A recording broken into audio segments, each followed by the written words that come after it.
Hello everyone, ಮತ್ತೊಮ್ಮೆ ಪ್ರಿಯಾಮ್ಸ್ ಟಾರೋಗೆ ಸ್ವಾಗತ. ಇವತ್ತಿನ ರೀಡಿಂಗ್ನಲ್ಲಿ ನೀವು ಇಷ್ಟಪಡ್ತಾ ಇರುವ ವ್ಯಕ್ತಿಯ ಮನಸ್ಸಿನ ಇಂದಿನ ಭಾವನೆಗಳು ಏನಿರಬಹುದು ಕೇಳೋಣ. ಇದೊಂದು ಕರೆಂಟ್ ಫೀಲಿಂಗ್ ಸೆಕ್ಷನ್ ಆಗಿರುತ್ತೆ, ಹಾಗೆ ಕಲೆಕ್ಟಿವ್ ಎನರ್ಜಿನಲ್ಲಿರುತ್ತೆ. ಯಾರ್ಯಾರು ನನಗೆ ಸಬ್ಸ್ಕ್ರೈಬ್ ಮಾಡ್ತಾ ಇದ್ದೀರಾ, ಕಮೆಂಟ್ಸ್ ಮಾಡ್ತಾ ಇದ್ದೀರಾ, lot of thanks to you. ಇದೊಂದು ಜನರಲ್ ರೀಡಿಂಗ್ ಆಗಿರೋದ್ರಿಂದ ನಿಮ್ಮ ಲೈಫಲ್ಲಿ ಹೆಚ್ಚಿನ ಕ್ಲಾರಿಟಿ ಬೇಕಿದ್ರೆ ನೀವು ಪರ್ಸ್ನಲ್ ರೀಡಿಂಗ್ ತಗೋಬಹುದು. ಹಾಗೆ ನನ್ನ ಹಳೆ ವಿಡಿಯೋಗಳನ್ನ ಸಹ ನೋಡಬಹುದು. ಇದು ಟೈಮ್ಲೆಸ್ ಆಗಿರೋದ್ರಿಂದ ನೀವು ಯಾವಾಗ ನೋಡಿದ್ರೂ ಅನ್ವಯಿಸುತ್ತೆ.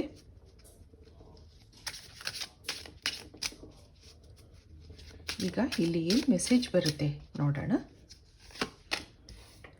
ನಂಬರ್ 1, ನಂಬರ್ 2 ಹಾಗೆ ನಂಬರ್ 3. ಬಾಟಮ್ನಲ್ಲಿ ಏನಿದೆ? ಅವೇರ್ನೆಸ್ ಇದೆ. ನೀವು ಅವ್ರಿಗೋಸ್ಕರ ಕಾಯ್ತಾ ಇದ್ದೀರಾ, ವೆಯ್ಟ್ ಮಾಡ್ತಾ ಇದ್ದೀರಾ ಅನ್ನೋ ಅವೇರ್ನೆಸ್ ಇದೆ.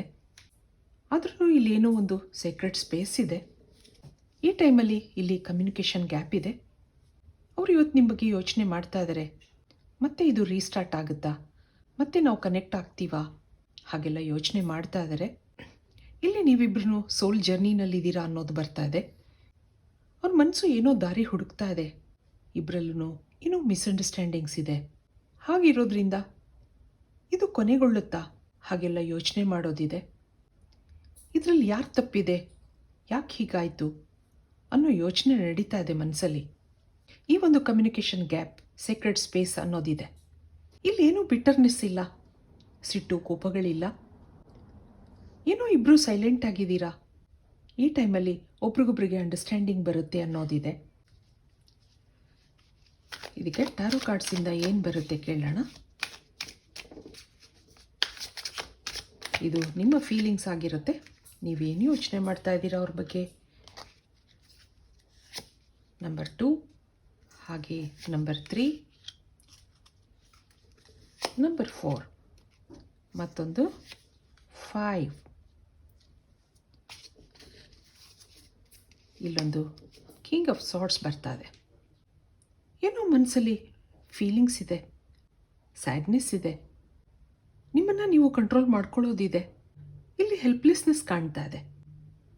ಏನೋ ಮಾಡಲಾರ್ದಂಥ ಪರಿಸ್ಥಿತಿ ಇದೆ. ಹಾಗೆ ಈ ಕನೆಕ್ಷನ್ನಲ್ಲಿ ಅನ್ಸರ್ಟೇನಿಟಿ ಇದೆ. ಇದೊಂದು ಇನಿಷಿಯಲ್ ಸ್ಟೇಜಲ್ಲಿದೆ ಹಾಗನ್ನಿಸ್ತಾ ಇದೆ. ನೀವು ಆ ವ್ಯಕ್ತಿನ ಇಷ್ಟಪಟ್ಟಿದ್ದೀರಾ. ಇಮೋಷ್ನಲ್ ಆಗಿ ಅಟ್ಯಾಚ್ಮೆಂಟ್ ಬೆಳೆದಿದೆ. ನಿಮ್ಮಲ್ಲಿರೋ ಭಾವನೆಗಳಿಗೆ ಭಾಷೆ ಇಲ್ಲ, ಮಾತುಗಳಿಲ್ಲ. ಆದರೆ ಮನಸ್ಸಲ್ಲಿ ಆ ವ್ಯಕ್ತಿನ ಇಷ್ಟಪಡ್ತಾ ಇದ್ದೀರಾ.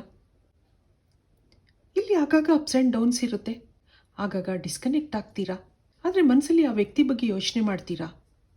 ಇಲ್ಲಿ ಏನೋ ಒಂದು ಸಿಚುವೇಷನಲ್ಲಿ ನೀವು ಸಿಕ್ಕಾಕೊಂಡಿರೋ ಹಾಗಿದೆ. ಆ ವ್ಯಕ್ತಿನ ರಿಪ್ಲೇಸ್ ಮಾಡೋಕ್ಕಾಗ್ತಾ ಇಲ್ಲ ಅಥವಾ ಮುಂದುವರಿಯೋಕ್ಕೂ ಆಗ್ತಾ ಇಲ್ಲ. ಅವ್ರಿಗೆ ನಿಮ್ಮಲ್ಲಿರೋ ಫೀಲಿಂಗ್ಸ್ನ ಹೇಳ್ಕೋಬೇಕು ಅಂತ ಅನ್ಕೋತೀರಾ. ಆದರೆ ಯಾಕೋ ಏನೋ ಟೈಮ್ ಬಂದಾಗ ಹೇಳ್ಕೊಳಕ್ಕಾಗಲ್ಲ. ಅವಕಾಶಗಳು ಸಿಕ್ಕಿದ್ರೂ ಅದನ್ನು ಯೂಸ್ ಮಾಡ್ಕೊಳಕ್ಕಾಗ್ತಾ ಇಲ್ಲ ನಿಮಗೆ. ಆ ಒಂದು ಎನರ್ಜಿ ಇಲ್ಲಿ ಬರ್ತಾ ಇದೆ. ಇದಕ್ಕೆ ಅವರ ಎನರ್ಜಿ ನೋಡೋಣ. ಅವರೇನು ಯೋಚನೆ ಮಾಡ್ತಾ ಇದ್ದಾರೆ ನಿಮ್ಮ ಬಗ್ಗೆ.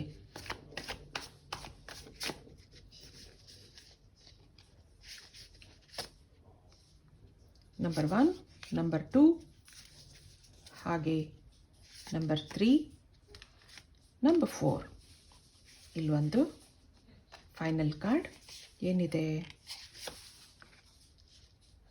10 ಆಫ್ ಸಾರ್ಡ್ಸ್ ಬರ್ತಾ ಇದೆ. ಬಾಟಮ್ನಲ್ಲಿ ಎಂಪರರ್ ಕಾರ್ಡ್ ಇದೆ. ಇವರೊಂದು ಪ್ರಾಕ್ಟಿಕಲ್ ಆಗಿರುವಂಥ ವ್ಯಕ್ತಿ. ಆದಷ್ಟು ಯೋಚನೆ ಮಾಡಿ ಡಿಸಿಷನ್ ತಗೋತಾರೆ. ಹೆಚ್ಚು ಮಾತಿಲ್ಲ.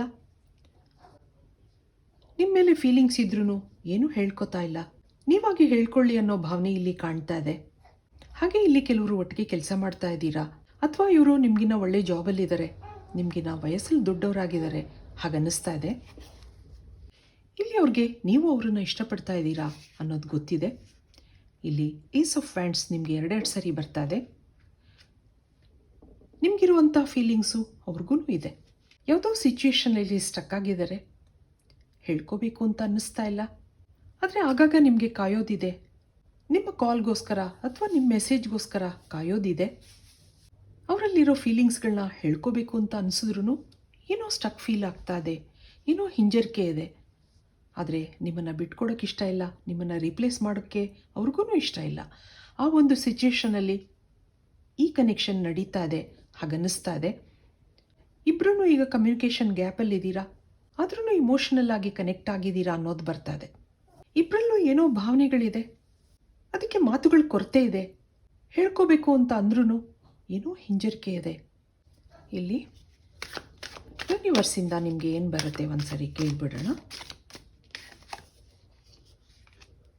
ಪಾರ್ಟಿಸಿಪೇಷನ್ ಬರ್ತಾ ಇದೆ, ಮತ್ತೊಂದು ಕರೇಜ್, ಇಲ್ಲೊಂದು ಕಾಂಪ್ರಮೈಸ್ ಇದೆ,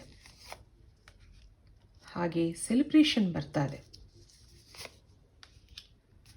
ಗೈಡೆನ್ಸ್ ಬರ್ತಾ ಇದೆ, ಟರ್ನಿಂಗ್ ಇನ್. ಇಲ್ಲಿ ಏನೋ ಸೋಲ್ ಜರ್ನಿನಲ್ಲಿದ್ದೀರಾ ಅಂತ ಹೇಳಿದೆ. ಇಬ್ಬರೂ ಡಿವೈನ್ ಕನೆಕ್ಷನ್ನಲ್ಲಿದ್ದೀರಾ. ಹಾಗಿರೋದ್ರಿಂದ ಇಲ್ಲಿ ಬ್ಲಾಕೇಜಸ್ ಇದೆ. ಹೇಳ್ಕೋಬೇಕು ಅಂದ್ರೂ ಏನೋ ಹಿಂಜರಿಕೆ ಇದೆ, ಏನೋ ಸಮಸ್ಯೆಗಳಿರೋದ್ರಿಂದ ಇಬ್ರಿಗೂ ತಡೀತಾ ಇದೆ. ಇಲ್ಲಿ ಯೂನಿವರ್ಸ್ ಗೈಡೆನ್ಸ್ ಏನಿದೆ ಮತ್ತು ಈ ಕನೆಕ್ಷನ್ನಲ್ಲಿ ಪಾಸಿಟಿವಿಟಿ ಇದೆ ಅನ್ನೋದು ಬರ್ತಾ ಇದೆ. ಯಾರಾದರೂ ಧೈರ್ಯ ತಂದ್ಕೊಂಡು ಈ ಕನೆಕ್ಷನ್ನ ಮುಂದುವರಿಸಬೇಕು ಅನ್ನೋದು ಬರ್ತಾ ಇದೆ. ಸಿಚುವೇಶನ್ಗಳ ಬಗ್ಗೆ ಕಾಂಪ್ರಮೈಸ್ ಮಾಡ್ಕೋಬೇಕಾಗತ್ತೆ. ಹಾಗಿರೋದ್ರಿಂದ ನಿಮ್ಮ ಲೈಫಲ್ಲಿ ಮುಂದೆ ಸೆಲೆಬ್ರೇಷನ್ ಇದೆ ಅನ್ನೋದು ಬರ್ತಾ ಇದೆ. ಸಮಸ್ಯೆಗಳು ಎಲ್ಲರ ಜೀವನದಲ್ಲೂ ಇರುತ್ತೆ, ಅದನ್ನು ಎದುರಿಸೋ ಧೈರ್ಯ ಮಾಡ್ಕೋಬೇಕಷ್ಟೇ. ಆ ಒಂದು ಮೆಸೇಜ್ ನಿಮಗೆ ಯೂನಿವರ್ಸಿಂದ ಬರ್ತಾ ಇದೆ. ಇದಕ್ಕೆ ಮತ್ತೆ ಇನ್ನೇನಿದೆ, ಅವ್ರ ಮನಸ್ಸಲ್ಲಿ ಏನು ಯೋಚನೆ ಮಾಡ್ತಾ ಇದ್ದಾರೆ, ಅವರ ಕರೆಂಟ್ ಫೀಲಿಂಗ್ಸ್ ಏನು ಹೇಳ್ತಾ ಇದೆ, ಅನ್ಎಕ್ಸ್ಪೆಕ್ಟೆಡ್ ಔಟ್ಕಮ್. ಇಲ್ಲೊಂದು I miss our inside jokes ಅನ್ನೋದು ಬರ್ತಾ ಇದೆ. I left when things got hard, self love. ಮತ್ತೊಂದು you made me realise my flaws ಅಂತ ಹೇಳ್ತಾ ಇದ್ದಾರೆ. I want to have equal give and take ಅನ್ನೋ ಒಂದು ಮೆಸೇಜ್ ಇಲ್ಲಿ ನಿಮಗೆ ಬರ್ತಾ ಇದೆ. ಇಬ್ಬರಲ್ಲೂ ಏನೋ ಡಿಫ್ರೆನ್ಸಸ್ ಇದೆ, ಸಮಸ್ಯೆಗಳಿದೆ. ನಿಮ್ಮಿಬ್ಬರಲ್ಲಿ ಕಮ್ಯುನಿಕೇಷನ್ ಗ್ಯಾಪ್ ಇರೋದ್ರಿಂದ ಕೂತು ಮಾತಾಡಬೇಕು, ಕಾಂಪ್ರಮೈಸ್ ಮಾಡ್ಕೋಬೇಕು ಅನ್ನೋದಿದೆ. ಏನೋ ಅವ್ರು ಅಂದ್ಕೊಂಡಂಗೆ ಆಗ್ತಾ ಇಲ್ಲ, ಏನೇನೋ ಎಕ್ಸ್ಪೆಕ್ಟ್ ಮಾಡ್ಕೊಂಡಿದ್ರು, ಆದರೆ things are not going well ಅನ್ನೋದು ಬರ್ತಾ ಇದೆ. I miss our inside jokes ಅಂತ ಹೇಳ್ತಾ ಇದ್ದಾರೆ. ನಗೋದನ್ನೇ ಕಡಿಮೆ ಮಾಡಿದ್ದಾರೆ. ಆಗಾಗ ನಿಮ್ಮ ನೆನಪುಗಳು ಬರ್ತಾ ಇರುತ್ತೆ. ನಿಮ್ಮನ್ನು ಕಳ್ಕೊತೀನೇನೋ ಅನ್ನೋ ಇನ್ಸೆಕ್ಯೂರಿಟಿ ಫೀಲ್ ಆಗ್ತಾ ಇದೆ. ಈಗ ಸೈಲೆಂಟ್ ಆಗಿದ್ದರೆ ಸರಿ, ಯಾಕೆಂದರೆ ಅವ್ರಿಗೇನು ದಾರಿ ತೋಚ್ತಾ ಇಲ್ಲ. ಆದರೆ I am still trying to heal myself ಅಂತ ಹೇಳ್ತಾ ಇದ್ದಾರೆ. ಅವರನ್ನು ಅವರು ಹೀಲ್ ಮಾಡ್ಕೊಳ್ಳೋ ಪ್ರಯತ್ನದಲ್ಲಿದ್ದಾರೆ. ಹಾಗಿರೋದ್ರಿಂದ ನಿಮ್ಮಿಂದ ಸೈಲೆಂಟ್ ಆಗಿದ್ದಾರೆ. ಈಗ ಅವ್ರ ತಪ್ಪೇನು ಅನ್ನೋದು ಗೊತ್ತಾಗ್ತಾ ಇದೆ. ಮುಂದೆ ಇದನ್ನೆಲ್ಲ ಸರಿ ಮಾಡ್ಕೋತೀನಿ ಆ ಒಂದು ಭಾವನೆ ಇಲ್ಲಿ ಕಾಣ್ತಾ ಇದೆ. ಈ ಒಂದು ರಿಲೇಷನ್ಶಿಪ್ನಲ್ಲಿ ನಿಮ್ಮದು 100% ಇದ್ರೂ ಅವರ ಭಾವನೆಗಳನ್ನ ಹೇಳ್ಕೊಳ್ದೇ ಇರೋದ್ರಿಂದ ನಿಮಗೆ ಕನ್ಫ್ಯೂಷನ್ಸ್ ಇತ್ತು. ಮುಂದೆ ಇಲ್ಲೊಂದು ಕಾಂಪ್ರಮೈಸ್ ಮಾಡ್ಕೋಬೇಕು ಅನ್ನೋದು ಯೂನಿವರ್ಸ್ನ ಮೆಸೇಜ್ ಆಗಿದೆ. ಸದ್ಯದಲ್ಲಿ ಸೀಕ್ರೆಟ್ ಸ್ಪೇಸ್ನಲ್ಲಿದ್ದೀರಾ, ಕಮ್ಯುನಿಕೇಷನ್ ಗ್ಯಾಪ್ನಲ್ಲಿದ್ದೀರಾ. ಆದರೆ ಈ ಟೈಮಲ್ಲಿ ನೀವಿಬ್ಬರೂ ಒಬ್ರಿಗೊಬ್ರಿಗೆ ಅರ್ಥ ಮಾಡ್ಕೋತೀರಾ ಅನ್ನೋದಿದೆ. ಹಾಗಿರೋದ್ರಿಂದ ನೀವು ಮತ್ತೆ ಕನೆಕ್ಟ್ ಆಗಬಹುದು ಅನ್ನೋದು ಇದೆ. ಇದು ಇವತ್ತಿನ ರೀಡಿಂಗ್ ಆಗಿರುತ್ತೆ. ಮತ್ತೆ ಇಂಥದೇ ರೀಡಿಂಗ್ ಕೇಳಬೇಕು ಅನಿಸಿದ್ರೆ ನನ್ನ ವೀಡಿಯೋಸ್ನ ಲೈಕ್ ಮಾಡಿ, ಶೇರ್ ಮಾಡಿ, ಸಬ್ಸ್ಕ್ರೈಬ್ ಮಾಡಿ. Thank you for watching. Be happy always.